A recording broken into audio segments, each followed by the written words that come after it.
ये टॉपिक है growth and development.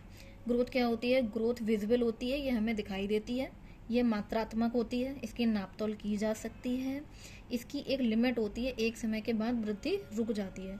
लेकिन विकास जीवन पर्यंत चलता रहता है। विकास हमें दिखाई नहीं देता। क्यों? क्योंकि ये संज्ञानात्मक भी होता है, बुद्धि परिपक्वता से संबंधित होता है। डेवलपमेंट एक सरल प्रोसेस नहीं है, बल्कि ये एक कैसा है, कॉम्प्लेक्स प्रोसेस है, जटिल प्रोसेस है। विकास जीवन भर चलने वाली प्रक्रिया है। विकास क्वांटिटेटिव और क्वालिटेटिव दोनों होता है, जबकि वृद्धि केवल कैसी होती है, क्वांटिटेटिव होती है। विकास एक दिशा में नहीं होता, बल्कि स्पाइरल होता है। स्किनर ने इसके बारे में कहा है, विकास एक क्रमिक और मंद गति से चलने वाली प्रक्रिया है। ये बात किसने कही है? स्किनर ने। अब इसको कैसे याद रखोगे? क्रमिक और मंद गति। जो स्किन है ना, स्किन बहुत मंद गति से काम करती है इंसान की, तो ऐसे हम लोग इसको याद रख सकते हैं।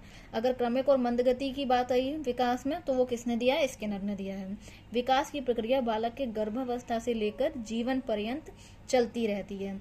गर्भावस्था से जीवन भर की बात करें, मतलब कि इंसान को ना लॉक कर लिया। इसको हम लोग ऐसे याद रखेंगे कि गर्भावस्था से लेकर जीवन भर तक के लिए लॉक कर लिया। तो इसको किसने दिया? ये डेफिनेशन हरलॉक ने दी। Development is a change in a person's life because of internal और एक्सटर्नल फैक्टर। अगर इंटरनल एक्सटर्नल फैक्टर की बात आ रही है, तो वो किसने दी है? अरस्तू ने दी है।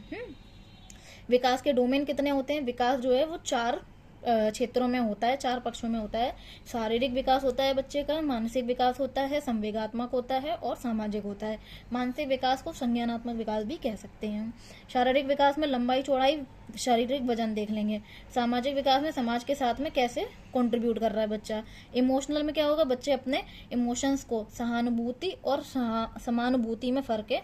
एम्पैथी समानुभूति होती है और सिंपैथी सहानुभूति होती है। समानुभूति में अपने आप को उस स्थान पर रखना होता है जिसके ऊपर हम सहानुभूति दिखा रहे हैं, और सहानुभूति में उसके बारे में सोचना होता है खाली। ठीक है।